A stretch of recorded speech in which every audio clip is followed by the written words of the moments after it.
The internet is a crazy place, but I guess that's a good thing when it comes to consumers standing up for what they believe in and putting their money where their morals are. Kat Von D was canceled, and apparently the brand has become uncanceled because of what happened over the past 7 days. Kat Von D's makeup line was really widely loved because it had some great products. The tattoo liner and some of the liquid lipsticks were cult favorites, and people really liked the brand until some questionable stuff started to come out about Kat herself, the founder, or the face of the brand. She, as a person, was, I guess you could say, canceled for some of the views that she had, which we're going to dissect in a minute. But because of what happened, I believe that that's why this company ended up being sold and why it's going through a total rebrand. So what does this mean? Is she still getting money from sales? What happened to begin with? Does she deserve to be canceled? Before the internet did its FBI work, Kat Von D was really widely liked. She's a tattoo artist, and she really stood up for the alternative girl, the creative girl, back when makeup and these alternative ideas weren't as widely accepted. Kat Von D has morals such as being vegan and standing up for the animals. She says that she stands for inclusivity, and in person, she comes off the same way, as very sweet. However, she had some very controversial views that could hurt and put other people in danger. And then, from my opinion, and from the opinion of some people on the internet, she did not handle that properly. She decided not to vaccinate her child when her child did not have an autoimmune deficiency. I understand that from a fear perspective, but I think that it is grossly negligent and unacceptable from a herd immunity and human perspective. If I have an infectious disease and I put myself around someone who has cancer and cannot get vaccinated, my illness could kill that person, that child. And for those who choose not to get vaccinated, it's putting other people in danger. And that's why we've been seeing headlines such as these outbreaks and these horrible reoccurrences of the measles or other diseases that we haven't seen and thought were eradicated for years. What I'm going to say next is also controversial, but to play fair, I want to look at the other side of this as well and how this all ties back into makeup. On the other side, I understand the fear that a new mother might have when it comes to protecting her child. And there's a lot of lies when it comes to anti-vax theory out there.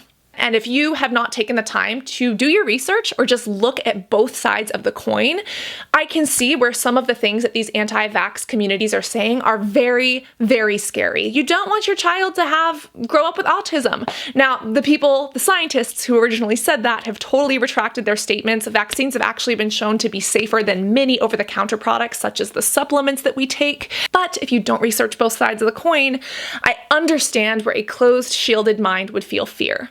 Does that fear and that motherly, maternal instinct mean that it's okay to put other people and the society as a whole in danger? No, it's not. And a lot of people, including myself, who were Kat Von D fans, really did not agree with her choices on that. And a lot of people started questioning, should we be supporting a brand and paying money to support a person that has a platform like this that is potentially talking about these ideas? What do you think about that? Then Kat Von D kind of went off on Jeffree Star. Jeffree Star is also a great person, but has also had major controversies in the past.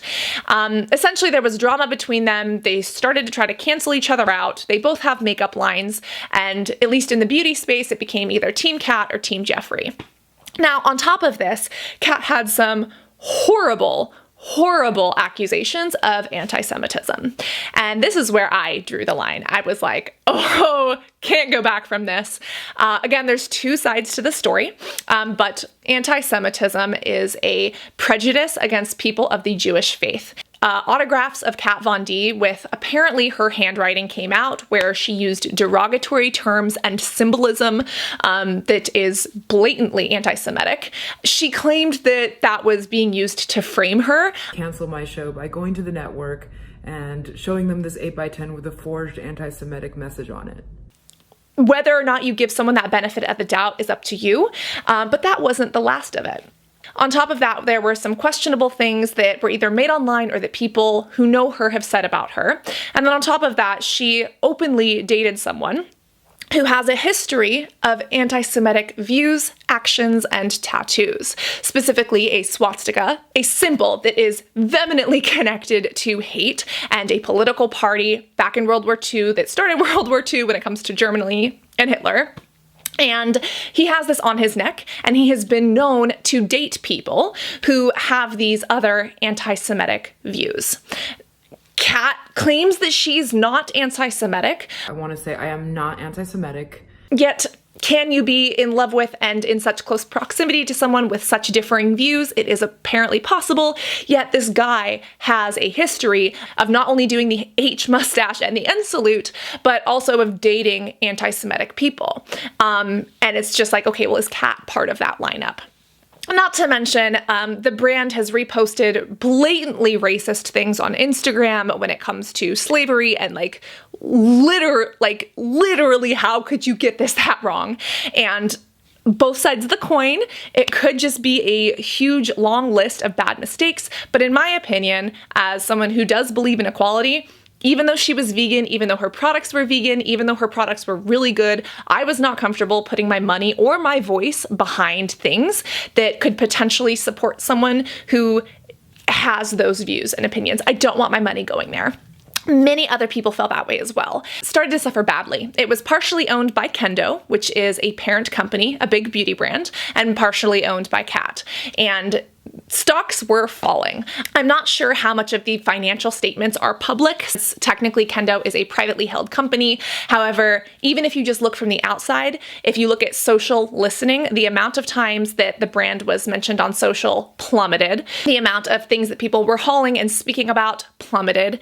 The amount of turnover that you would see at Sephora stores plummeted. The products weren't selling. And again, she has great products. I think it's because people didn't want to put their money behind this. So it is possible to say that Kat was canceled. This week, both she and Kendo made a statement saying that she is no longer involved with the brand. It's not even going to be called Kat Von D anymore. It's going to be called KVD Vegan Beauty, which is still a little odd because it has the initials in there, but it's the idea that they're trying to create this separation, and Kat, for an amount that we don't know, sold the rest of her shares to the company to the other partner in question, which was Kendo. Again, Kendo is a parent company. Kendo is a beauty brand that has babies. Fenty Beauty is one of them. Kat Von D as a makeup line was one of them. Ulla Henriksen was one of them. And it's basically a big beauty company that owns, manages, and operates these other ones. And if you look at Fenty, Fenty is amazing. If you look at Ulla Henriksen is amazing. Kendo brands are some of the best out there, which is why Kat Von D product was so good. But I think that either the brand or Kat herself noticed that her being the face of the brand was literally killing the brand, and they decided to do this revamp. Now, what a lot of people have questions about is, okay, even though Kat Von D is no longer the creative director, she's no longer the CEO, she's no longer creating for the company, is she still getting royalties? Is she still getting paid by the company? If the company makes money, does she have stock that could still go up in value? Apparently, the answer to all of this is no. She has sold all of her shares. She is not even creative director. She is not involved with the marketing, the formulation, the creative, anything. And she said that it's because she wants to go work on her vegan shoe line and take care of her family. Good for her. Go do it. Please work on some of your anti-vax opinions as well. But Kendo is kind of trying to take this and say, okay, this is a vegan beauty line now. Now again, the tattoo liner is great. The makeup is great. It still feels a little bit awkward for me just because I boycotted the brand for so long. Yet, from what I see right now and from what the brand has been posting on Instagram for the last 4 days, it looks like they're trying to rebrand this as a cruelty-free conscious vegan alternative artistry brand, which I really like. It is something I would heavily consider spending my $40 on an eyeliner for. The problem is that I wish that this would have happened literally a year ago, because I've been on a no makeup or no buying makeup kick. And now I'm like, oh, I really love that stuff. I know it works. I want it. But I've been trying to spend less makeup on money in general, and the industry is saturated, so now what? It's all very tough, and it begs the question, is it okay for us to boycott a brand if it doesn't match our morals and values? And I think the answer to that is yes, which is why I did it. The question is, when a brand takes over control like this and does what's socially responsible, do we go flocking back, or do we still kind of have our guard up? And even if we boycott a person or a corporation or a company because our consumer and company morals don't match, is it okay to cancel a person? Because I do think that cancel culture is toxic. Yet, at the same time, when there are blatant accusations of racism and anti-Semitism, on top of that, blatant disregard for the health and safety of other children who literally cannot help themselves, how do we stand up for what we believe in and tell people that they're wrong without attacking them for the wrong reasons or to the point of being dishelpful? It's a huge ethics issue as to who deserves second chances, who doesn't. But I do believe that every single human has the opportunity to change. And when you think about it, whether it's this Kat Von D situation, whether it's a politician that you hate, whether it's someone amazing like Martin Luther King Jr., or whether it's someone horrible like Hitler, every single person acts in a way that they think is right. Even if it is blatantly wrong to everyone else, in that person's head, they think that what they are doing is correct. And they're going to act in a way that reflects that. If I'm a horrible dictator and I'm killing people in my country and starving them, but I believe that what I'm doing is right and it's helping my family and friends,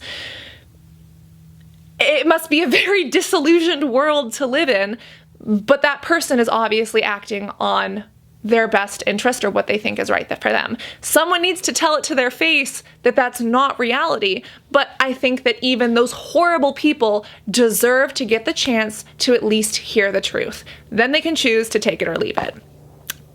But that being said, you as a consumer have an option to take or leave the products that do or don't match your morals and values. We have to be conscious consumers. We have to stand up to the companies that are doing things wrong. And I think we also have to give applause to those who are doing it right. So that's what I'm doing in today's video. And there's another video here about beauty brands that I don't support who are guilty of shady stuff and why. Always remember to be beautiful both inside and out. Put your money where your morals are. And I cannot wait to see you all in this next video. Love you guys. Bye.